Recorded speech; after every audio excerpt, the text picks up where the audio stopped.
Meus irmãos, a paz do Senhor. Vamos ler a palavra de Deus. Gênesis, capítulo de número 22. Gênesis, capítulo 22, versículo de número 13 e o versículo de número 14. Enquanto os irmãos encontram o texto, eu quero agradecer a Deus por esta maravilhosa oportunidade de estar com os irmãos nesta vigília, para juntos adorarmos ao Senhor, glorificarmos seu santo e poderoso nome. Deus abençoe ao pastor Carlos pela confiança de nos entregar a este lugar para falar a palavra de Deus. Deus abençoe a minha esposa pela companhia e amigos que estou vendo aqui. O pastor Agamenon é um amigo, sua esposa. Deus abençoe vocês. Ao pastor José Carlos e família, é bom estar entre amigos. Quem encontrou o texto, diga amém. Versículo 13 está escrito: Então levantou Abraão os olhos e olhou, e viu atrás de si um carneiro preso pelos chifres entre a vegetação. Foi Abraão, tomou o carneiro e ofereceu em holocausto em lugar de seu filho. Assim chamou Abraão aquele lugar de O Senhor proverá. Daí dizer-se até o dia de hoje: no monte do Senhor se proverá. Fale conosco, Senhor, e fale conosco maravilhosamente, graciosamente e poderosamente. Abra os nossos corações para que recebamos a palavra. Abra o nosso entendimento para que compreendamos a palavra. E gere em nossos corações fé para crermos na palavra. Trabalhe em nós, por nós e através de nós. E tudo o que tem acontecido e o que há de acontecer é somente para a glória do teu nome. Amém, amém. Poder sentar, meus irmãos. Tranquilo, está ótimo. Eu sempre falo que é muito corajoso me chamar para falar em vigília, mas como ainda está cedo, eu creio que não dará sono aos irmãos. Eu peço a compreensão e se esforcem para me ouvir. Eu quero ser bem breve. Acabei de ver ali o Starley e o Marcos. Obrigado por você terem vindo. Meus irmãos, estamos diante de um texto muito conhecido. Esse texto de Gênesis, capítulo 22, acredito ser um dos textos que mais se ouve pregação. Já tem hinos que foram feitos a respeito deste texto, filmes, peças teatrais. É um texto maravilhoso que fala do período mais crucial, ou um dos períodos mais cruciais da história do patriarca Abraão. Nós olhamos para o texto, se você pode ver depois em sua casa, você vai perceber que quando Moisés decide falar a respeito deste episódio na vida de Abraão, ele começa o capítulo de número 22 com a seguinte expressão: depois destas coisas, provou Deus a Abraão. A pergunta é: que coisas são estas que Moisés está se referindo? Que coisas foram estas que teve que acontecer na vida de Abraão para que depois Deus o provasse? Quando nós olhamos a história desse patriarca, a primeira vez que ele é citado não é em Gênesis capítulo de número 12, mas em Gênesis capítulo de número 11, versículo de número 26, onde está falando da genealogia. Mas quando nós chegamos no capítulo 12 do livro do Gênesis, está citando de forma direta a primeira vez o nome deste homem por nome Abraão. Ele está ali com 75 anos de idade. Qual é a palavra de Deus a este homem? Ele está no meio de uma terra pagã.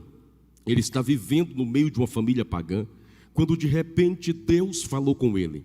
E a voz de Deus dizia a ele: levanta-te, sai da tua terra, do meio da tua parentela, da casa de teu pai, e vai para uma terra que eu te mostrarei. Ele está com 75 anos de idade. A voz de Deus é tão poderosa, a voz de Deus é tão maravilhosa, que Abraão creu naquele que falava com ele. Deus faz a seguinte promessa a ele. Deus diz que vai dar uma família muito grande para ele. Deus diz que através da família dele, todas as pessoas da terra seriam abençoadas. Ele creu nisto e ele sai e começa a peregrinar. Então passamos do capítulo de número 12, capítulo 13, capítulo de número 14, e entramos no capítulo de número 15. Quando entramos no capítulo de número 15, Abraão agora está com 85 anos de idade. Passaram-se 10 anos desde quando Deus falou com ele pela primeira vez no capítulo 12. 10 anos esperando a promessa, 10 anos esperando que Deus cumprisse tudo aquilo que tinha falado no 12. Abraão, semelhante a qualquer um de nós, entristeceu. Quando nós olhamos o capítulo 14 do livro do Gênesis, aqui está falando das ações de Abraão, das atitudes de Abraão. É Abraão se movimentando, é Abraão agindo, é Abraão lutando. Quando nós chegamos no capítulo 15, não fala das ações de Abraão, mas fala dos sentimentos de Abraão. Sabe por quê? Porque até mesmo as pessoas que têm uma fé grande, estas pessoas têm sentimentos que não podem ser desprezados de maneira alguma. Abraão, depois de 10 anos de espera, depois de 10 anos esperando aquilo que Deus fizesse, e Deus não tinha feito, Abraão se entristeceu como qualquer um de nós, ou qual aqui, dentre nós, teria coragem de levantar a mão e dizer: irmão, não, olha, eu espero 10 anos glorificando a Deus, eu espero 10 anos adorando a Deus. Não, Abraão, semelhante a qualquer um de nós, se entristeceu, e ali Abraão vai viver uma noite escura da sua vida. Abraão vai viver um dos períodos mais difíceis da sua história. Está no capítulo 15 do livro do Gênesis. A Bíblia diz que Abraão está dentro da sua tenda, Abraão está dentro da sua casa e tem uma visão de Deus. E na visão de Deus, Deus entrou dentro da tenda do Abraão, e Deus poderia falar muita coisa para Abraão. Deus poderia dizer muita coisa. Ele diz: rapaz, você está duvidando daquilo que eu prometi, você está duvidando da minha palavra. Mas não, quando Deus percebe que o Abraão está entristecido, que Abraão está perdendo as forças, como Deus faz para renovar as forças de Abraão?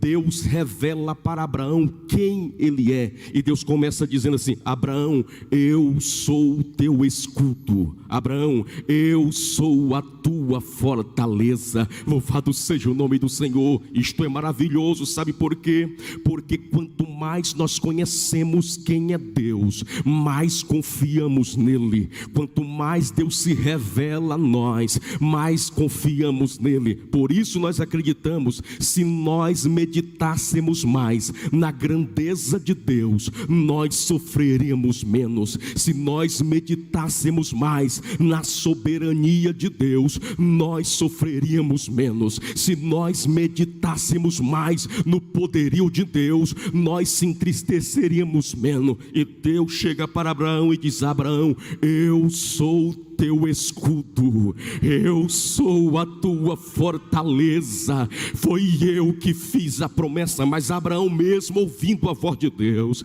Abraão continua entristecido, cabisbaixo. A Bíblia diz que Deus entra dentro da tenda, tomou Abraão pela mão e o levou para fora da tenda. E eu glorifico a Deus por isso. Sabe por quê? Porque tem hora que Deus tem que entrar dentro da casa, tem hora que Deus tem que entrar dentro do quarto, porque se Deus não entrar dentro do quarto, a gente não dá conta de levantar da cama. Se Deus não entrar no quarto, a gente não consegue sair de lá. Se Deus não entrar na casa, a gente não tem força para sair de lá. Mas graças a Deus que Deus entra dentro da tenda, graças a Deus que Deus entra dentro da casa. Quantas vezes Deus teve que entrar dentro do meu quarto, quantas vezes Deus teve que me visitar na cama e tomar pela mão e dizer: levanta, nesta noite Deus está na casa, nos tomando pela mão e dizendo: levanta, levanta, levanta, aleluia. E Deus vai fazer a seguinte: fala a ele, a promessa a ele: Abraão, olha para as estrelas e conta elas. E Abraão começa a contar, se atrapalha na contagem, e Deus fala assim: assim será, desta forma, do mesmo jeito que tu está vendo esse céu estrelado, assim será a minha promessa na tua vida, assim será a minha bênção sobre a tua casa, assim será o que eu vou realizar na tua vida. Aí é maravilhoso, é o capítulo 15, versículo 6 desse texto, quando o texto diz assim: e creu Abraão no Senhor, e isto lhe foi imputado por justiça. Isso é maravilhoso, sabe por quê? Porque a expressão creu ali significa lançar todo o peso sobre algo, lançar todo o peso sobre alguma coisa, é se apoiar em alguma coisa. O que Abraão está dizendo? Deus, eu não posso me agarrar em nada, eu não posso olhar para as situações aqui, eu não posso me agarrar nos meus sentimentos, eu não posso me agarrar nos amigos que eu tenho, então eu me lanço sobre a tua palavra, sobre aquilo que o Senhor falou. E creu Abraão no Senhor, e isto lhe foi imputado por justiça. Por que Abraão teve que se apoiar na palavra de Deus? Simples, porque até então Deus não tinha aberto a madre de ninguém. Nenhum vizinho chegou para Abraão e disse: Abraão, pode crer em Deus, porque a vizinha do lado aqui não podia ter filho, e Deus deu filho a ela. Ele não podia se apoiar em nada. Então, se ele não pode se apoiar em nada, ele se apoia na palavra de Deus. Eu tenho uma palavra para você nesta noite. Eu sei que Deus já liberou uma palavra ao seu favor. Eu sei que Deus já falou alguma coisa para você. Eu sei que Deus já prometeu alguma coisa a você. E talvez nada esteja cooperando. Você não pode se agarrar em nada, mas eu tenho uma palavra para você nesta noite. Se apoia na palavra, somente a palavra. A palavra basta, a palavra é tudo, a palavra é forte, a palavra é vida, a palavra é sustento, a palavra é alimento, a palavra é direção, a palavra é consolo, a palavra é martelo, a palavra é mel. Se apoie na palavra, somente na palavra, naquilo que Deus falou para você. Só basta isso. Creia, se apoie, se lance, se jogue sobre a palavra, e pode ter certeza que todas as coisas cooperarão para que se cumpra aquilo que Deus prometeu. Você recebe esta palavra? Aleluia! Creia somente na palavra. Isto é maravilhoso, porque Abraão está numa noite escura da vida, e naquela noite escura Deus se revela a ele. Naquela noite escura Deus fala com ele. Isso me faz lembrar o grande missionário que houve na China, chamado Hudson Taylor. Depois de tanto tempo trabalhando e nada do trabalho produzido, ele vai confessar para o seu amigo e dizer: olha, eu não tenho força para ler, eu não tenho força para pensar, sequer eu tenho força para orar, mas uma coisa sei, eu ainda consigo confiar em Deus. Aleluia! Talvez você veio na vigília nesta noite e não tem força para adorar, não tem força para cantar, não tem força nem sequer para orar, mas você ainda tem força para confiar. Se tem força para confiar, se lança na palavra, se joga na palavra, se apoie na palavra, é o suficiente. Eu estou sentindo a glória de Deus aqui nesta casa. Eu estou sentindo que Deus está curando as nossas emoções, porque o capítulo 15 de Gênesis é Deus tratando das emoções do patriarca. Mas vamos adiantar. A Bíblia diz que ele creu, que ele apoiou na palavra de Deus e acreditou. Mas vamos adiantar um pouco. Passamos o capítulo 15. Entramos no capítulo 16. Capítulo 16, o Abraão agora está com 86 anos. Então nós temos um intervalo de um ano. Apenas um ano.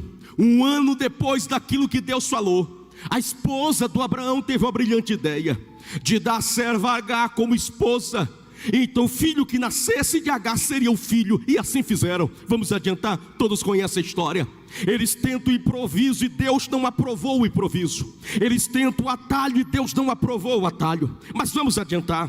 Passamos o capítulo de número 15, capítulo de número 16, 17, 18, 19, capítulo 20, e entramos no capítulo de número 21 de Gênesis. Capítulo 21 de Gênesis, o Abraão agora está com 100 anos de idade. Aí o texto começa dizendo assim: e o Senhor visitou a Sara, e ela concebeu e deu à luz a um filho no tempo que Deus havia determinado. Aleluia! Que coisa maravilhosa! E o Senhor visitou a Sara, e ela concebeu e deu à luz a um filho no tempo que Deus havia determinado. Sabe o que significa isso? Significa que Deus não cai nos nossos mimos espirituais, Deus não cai nos nossos dengue espirituais, dizendo: Deus, está tardando a promessa, então não canto mais, está tardando a promessa, então não prego mais, está tardando a promessa, eu vou sair da igreja. É problema nosso. Deus tem um tempo determinado, e nada adianta e nem atrasa o tempo de Deus. Há um tempo determinado para todas as coisas. Deus lhe trouxe aqui para dizer: larga de ser dengoso, larga de fazer mimo com as coisas espirituais. Há um tempo determinado, e Deus não vai alterar o tempo dele por causa dos seus mimos ou dos nossos mimos espirituais. E o Senhor visitou a Sara, e ela concebeu e deu à luz a um filho no tempo que Deus havia determinado. Ok, então nós saímos do capítulo de número 21 e entramos no capítulo de número 22. O capítulo 22 nós temos aproximadamente um intervalo de aproximadamente 14 anos. E nesses 14 anos Deus fala com Abraão 2 vezes. E as 2 vezes que Deus fala com Abraão nesse intervalo de 14 anos é justamente não para falar da promessa que Deus tem a Abraão e a família de Abraão, mas para falar a respeito de Ismael. De repente, depois de 14 anos, e de Abraão, e não entrou para dizer: Abraão, sou contigo, Abraão, é sua vitória, mas ela entrou para dizer assim: Abraão, e ele responde: eis-me aqui. Aleluia! Você vai ver muito isso no capítulo 22. Deus falando e Abraão dizendo: eis-me aqui. Deus fala, Abraão, eis-me aqui. Deus fala, Abraão, eis-me aqui. Esta expressão eis-me aqui não é muitas vezes que aparece na Bíblia. Não são muitos homens que respondem dessa forma. Apenas 5 homens respondem desse jeito. Quem? O Abraão. Quem mais? O Jacó, o Moisés, o Samuel e o Isaías no capítulo 6. E todas as vezes que esses homens responderam eis-me aqui, Deus mudou a história deles. Deus mudou. Mas a resposta de Abraão é: eis-me aqui, pode falar, Senhor. E Deus fala a ele: olha, pega o teu filho, o teu único filho a quem tu amas, e tu vai andar e vai subir numa montanha que eu vou te mostrar, e você vai oferecer ele em sacrifício para mim. Irmão, você não vai ver nenhuma referência, nenhuma inferência bíblica de Abraão tentando negociar com Deus. Mas a Bíblia diz que Abraão levantou-se de madrugada, e ele vai preparar um jumento, ele vai cortar a lenha. E eu fiquei pensando a respeito disso. Por que Abraão não deixou para cortar a lenha lá no Moriá? Mas Abraão, antes de subir para o Moriá, ele corta a lenha. É porque o cortar da lenha é falando para Deus: eu estou disposto a ir até o fim. Eu estou disposto a ir até o fim. A gente corta a lenha antes, Deus abre a porta depois. A gente se prepara antes, Deus faz um milagre depois. A gente clama antes, Deus abre a porta depois. A gente chora antes e Deus consola depois. Oh, aleluia! Você sente que esta palavra é para o seu coração? Então glorifique a Ele. Corta a lenha, rapaz. Está querendo que Deus mostre a provisão, mas nem cortou a lenha. Está querendo que Deus mostre a provisão, mas nem cortou a lenha. Está querendo que Deus abra a porta, mas nem cortou a lenha. Está querendo que Deus levante no ministério, mas nem cortou a lenha. Corta a lenha primeiro. Oh, aleluia! Corta a lenha. Ele corta a lenha, prepara jumento, chama servos para estar com ele. 3 servos, vamos comigo. E eles começam a andar, e a Bíblia diz que eles caminham 3 dias. Quantos dias? É só para saber se você está acordado. 3 dias. Eu fico pensando o que aconteceu nesse intervalo da casa de Abraão a Moriá. 3 dias. Que caminhada dolorosa, silenciosa, angustiante para o patriarca. Penso eu, é um pensamento meu, e você sabe que mente de pregador é fértil. Pensamento meu. Penso que Abraão, nesse caminhar de 3 dias, conversa com Deus. E a expectativa de Abraão é que Deus mude de ideia. Eu não sei se você já orou assim, mas eu já. A gente ora na expectativa que Deus mude de ideia, que Deus diga assim: não vou provar mais não, a vitória já é tua, já sei que tu está crente mesmo, vou te dar a vitória. A expectativa de Abraão é que Deus fala: Abraão, eu já sei que tu é crente, rapaz, pode voltar, não precisa ir para o Moriá não. E Deus fica caladinho, caladinho, caladinho. Abraão caminha, e quando se aproxima, quando entra nas terras de Moriá e se aproxima em uma das montanhas, a Bíblia diz que Deus fala.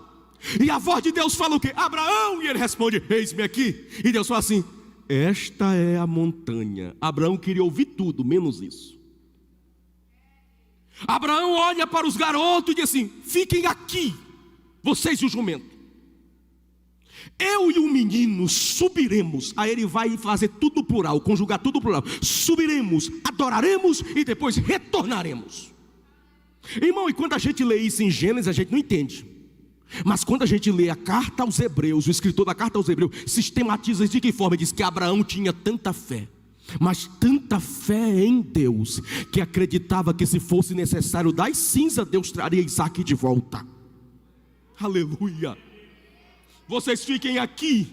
Por quê? Porque tem hora que a gente tem que agradecer aos amigos e aos familiares por tentar nos ajudar a carregar a cruz.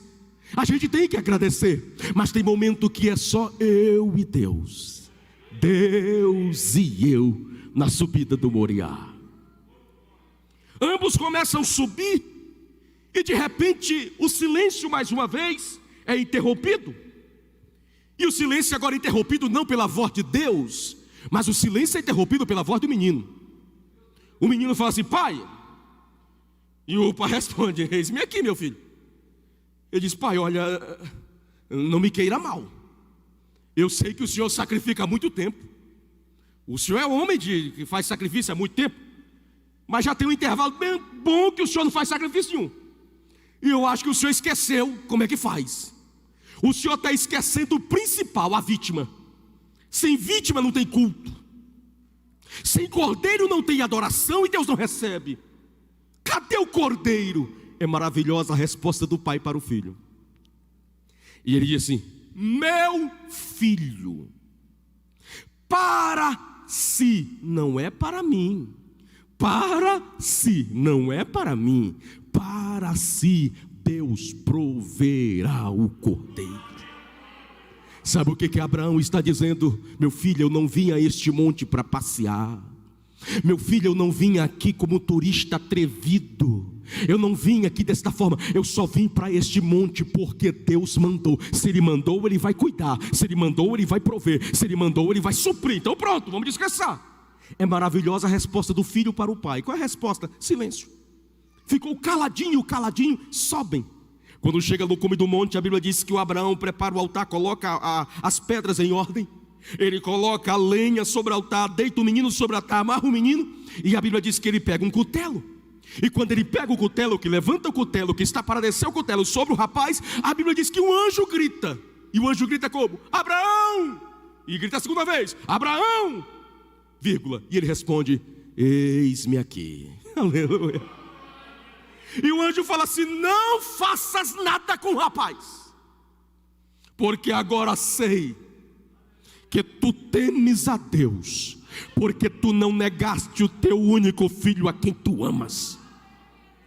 Aí o texto diz: e Abraão ergueu os olhos, aleluia, e viu detrás de si um carneiro preso pelo chifre entre a vegetação da região. O Abraão olha para aquilo e diz: só pode ser providência. Diz: amarra o menino, pega carneiro, amarra carneiro, imola o carneiro, oferece a Deus e diz assim: este lugar não pode ser chamado de outro lugar, senão no monte do Senhor se proverá. Eu lhe pergunto, você entendeu o contexto da passagem? Diga amém. Agora vamos extrair algumas lições e aplicar e encerrar tudo para a glória de Deus. Meus irmãos, por mais que esse texto bíblico tenha uma teologia fundamentada, tudo isto aqui do capítulo 22 aponta justamente para o Calvário, aponta justamente para aquilo que Deus fez por nós, entregando Cristo como cordeiro substituto em nosso lugar. Existem outras doutrinas bíblicas que estão no texto que nós podemos extrair sem ferir ela de maneira alguma. Que doutrina nós temos aqui? A doutrina da providência de Deus. E eu quero falar com vocês em menos de 10 minutos. Eu quero falar com vocês sobre os aspectos da provisão de Deus. Amém? Meus irmãos, foi comprovado biblicamente que Deus supre. Foi comprovado biblicamente que Deus provê. Foi comprovado biblicamente que quando Deus fala, Ele cuida. Isto é verdade, Deus faz realmente isso. Contudo, entretanto, é necessário analisar a partir do análise do texto, como que esta provisão de Deus, como que Deus provê, como é que isto acontece? A partir de perguntas que nós vamos fazer ao texto, nós vamos extrair as verdades do texto e aplicar para a glória de Deus. Quem está comigo, diga glória a Deus. Vamos lá. Quando eu olho para o texto e sei que Deus provê, e sei que Deus faz milagre, eu tenho que fazer uma pergunta ao texto. E qual é a primeira pergunta que eu faço ao texto? É esta: onde Deus provê? Onde? Em qual lugar eu devo estar? Qual é a região que eu devo ficar? Para onde eu devo ir para Deus prover? Existe geograficamente o lugar certo para Deus prover? É só olhar para o texto. O texto vai dizer assim, que Deus falou a Abraão: Abraão, levanta e começa a caminhar. Vai para a região do Moriá. Chegando lá, eu vou te falar qual é a montanha que você vai ter que sacrificar. Ou seja, se Abraão chega no Moriá e sobe em qualquer montanha que não fosse aquela que Deus tinha ordenado, não teria provisão de Deus. Ou seja, aonde Deus provê? No lugar que Ele mandou você ir, no lugar que Ele mandou você ficar. A pergunta nesta noite não é: será se Deus vai prover? A pergunta nesta noite não é: será se Deus vai fazer? A pergunta nesta noite é a seguinte: será se eu estou no lugar que Deus mandou que eu estivesse? Será se eu estou no lugar que Deus mandou que eu estivesse? É por isso que Thomas Watson vai dizer: é um erro muito grande a gente esperar a providência de Deus no lugar que Ele não mandou a gente ir, no lugar que Ele não mandou a gente ficar. Se Deus mandou você ir, vai. A porta é pequena, mas vai. Mas está complicado, mas vai. Mas estão me perseguindo, mas vai. Deus vai suprir justamente no lugar que Ele mandou você ir. É naquela empresa, é naquela loja, é naquele negócio, é naquela igreja, é lá naquele lugar que Deus vai suprir, porque foi lá que Ele mandou você ir. Aleluia, aleluia. Onde Deus provê, exatamente no lugar que Ele mandou a gente ir. E isso é curioso, sabe por quê? Só para corroborar com esse texto, eu lembro do capítulo de número 17 do livro de primeiro livro dos reis, quando diz que o Elias profetiza dizendo que não vai chover e não vai cair orvalho. Aí a Bíblia diz que Deus fala para Elias assim: Elias, levanta-te. E vai para onde? Vai para o ribeiro de Querite. Por que o ribeiro de Querite? Porque ali, a expressão está assim: porque ali no ribeiro de Querite eu já ordenei os corvos para te sustentar. Passado quase 3 anos, o ribeiro secou. A voz de Deus bradou de novo, dizendo assim: Elias, levanta-te e vai para Serepta, que é de Sidom. Por que em Serepta? Porque ali em Serepta eu já ordenei uma viúva para te sustentar. Deus vai prover no lugar que Ele mandou você ir. Deus vai prover no lugar que Ele mandou você ficar. Deus vai prover lá naquela empresa. Deus vai prover naquele comércio. Deus vai prover na sua família. Deus vai prover naquele lugar. É no lugar que Ele mandou você ir que Deus vai prover. Eu sinto a presença de Deus nesta palavra, e ela está direcionada a alguém aqui nesta noite. Hoje à tarde eu estava orando, pedindo a Deus que Ele confirmasse ao meu coração a palavra. E Deus disse: olha, diga ao meu povo que eu vou prover no lugar, exatamente no lugar que eles estão. Então não mova um pé sequer, não saia do lugar que Deus colocou você, porque é lá, é lá, é lá, é lá, é lá, é lá, é lá que Deus vai prover. É lá, aleluia. Oh glória, eu sinto a presença de Deus aqui. Ok, a primeira pergunta está respondida. Aonde Deus provê? Deus provê no lugar que Ele mandou a gente ir. Mas tem uma segunda pergunta, e a segunda pergunta que eu faço ao texto é a seguinte: quando Deus provê?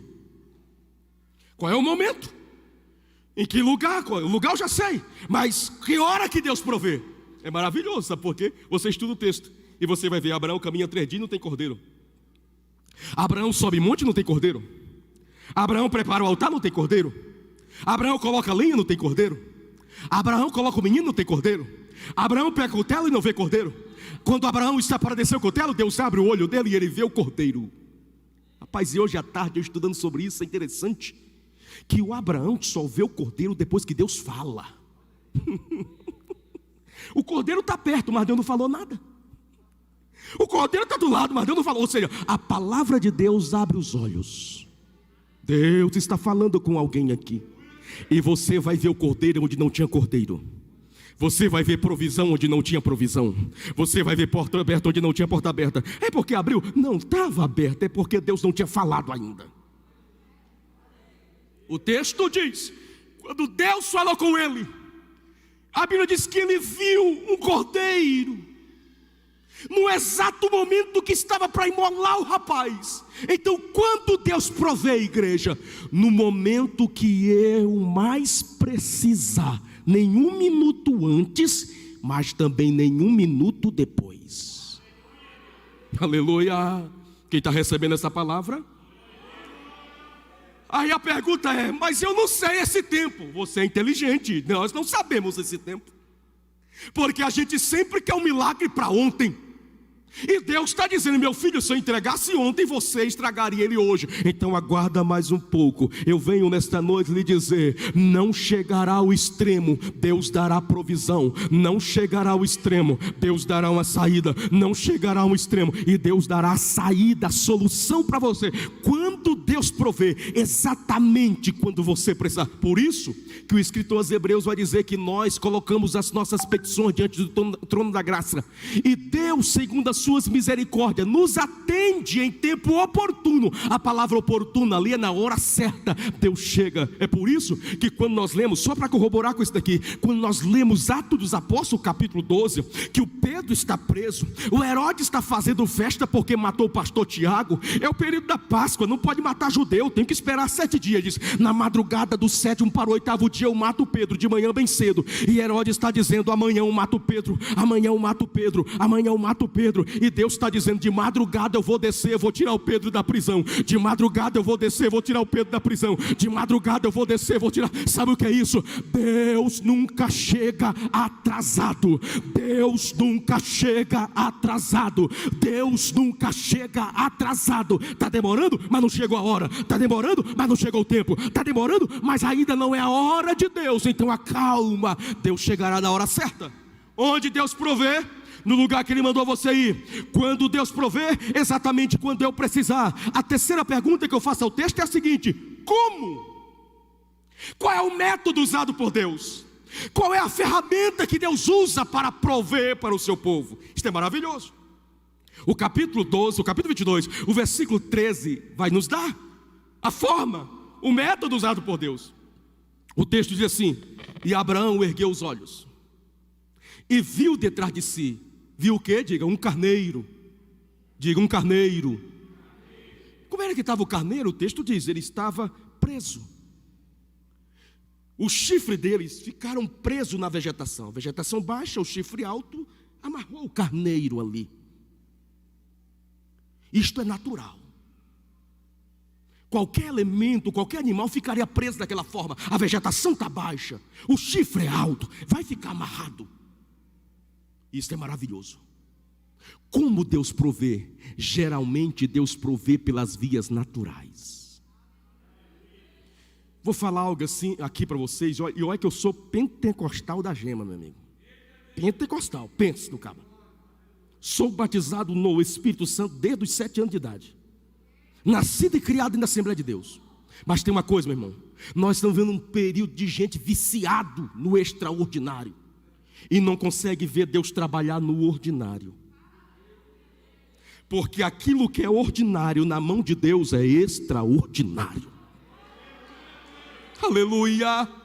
Esse carneiro preso naquele lugar, o chifre grande, a vegetação baixa, isso é natural, natural, natural. Agora, onde é que está o sobrenatural?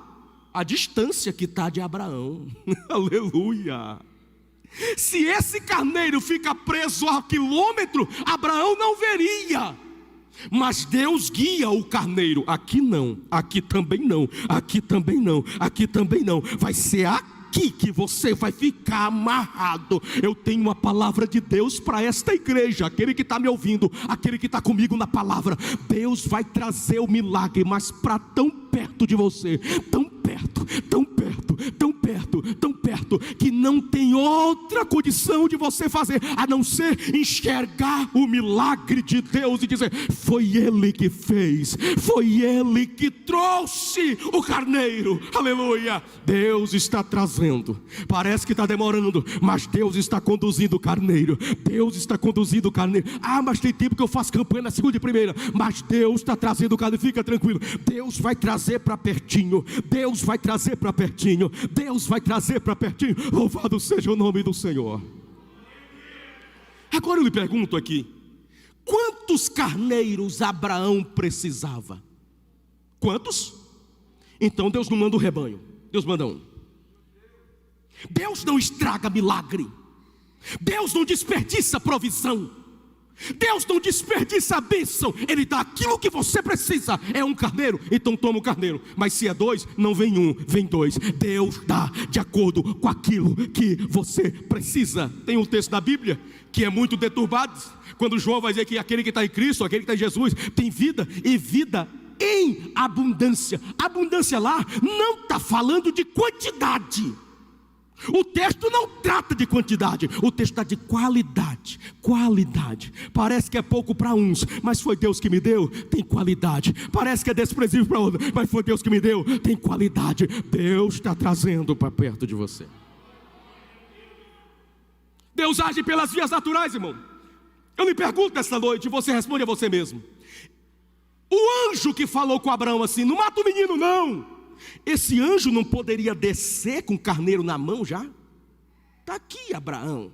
Tem gente que está esperando que o anjo desse carneiro vai ficar até a consumação dos séculos. O anjo que grita com Abraão não traz o carneiro.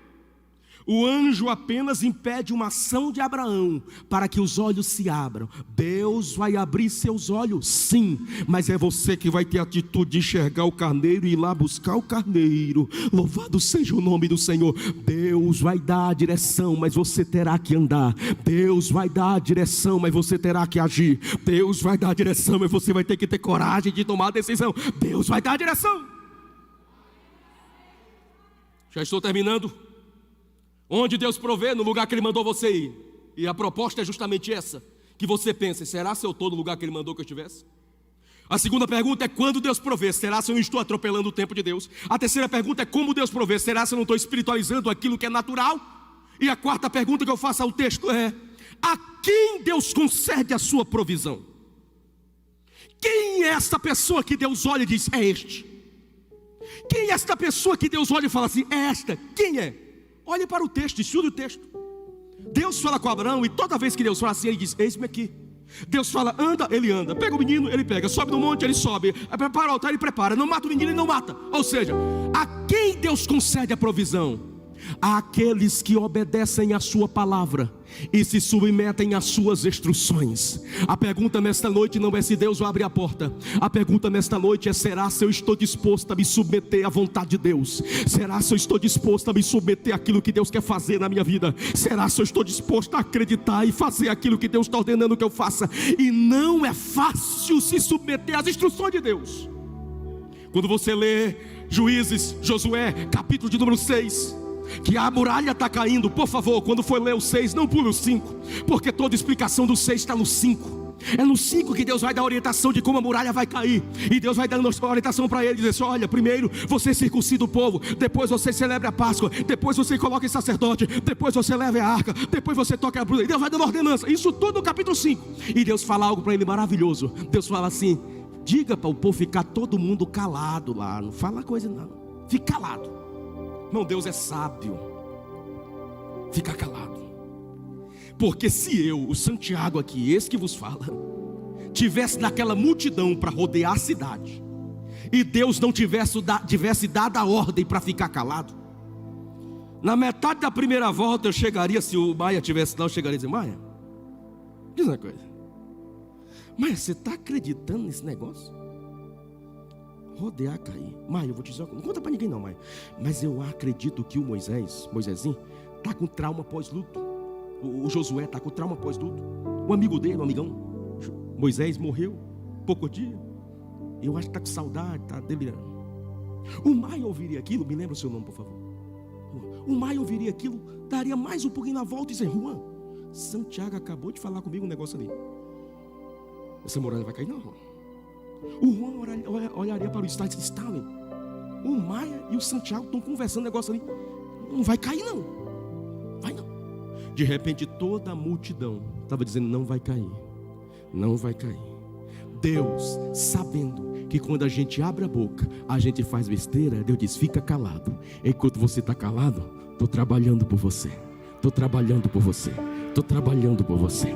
A pergunta nesta noite é: está disposto a fazer aquilo que Deus está ordenando você fazer? Se Deus mandar ficar calado, cale. Se Deus mandar falar, fale. Se Deus mandou ficar em pé, não fique sentado. Se Deus mandar ficar sentado, não fique em pé. Obedeça às instruções de Deus. Obedeça aquilo que Deus ordenou você fazer, e o milagre chegará na sua vida.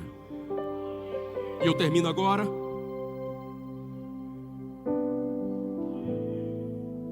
Para que Deus provê? Para quê? Para o louvor da sua glória. Abraão não desceu do monte dizendo assim: eu sou o cara mais crente da região. Abraão não desceu do monte dizendo: rapaz, eu sou o melhor obreiro dessa região. Abraão desceu do monte dizendo: ao Senhor seja honra, ao Senhor seja glória. E eu desço do Moriá reconhecendo que Deus é o Jeová Jireh, o Deus que provê.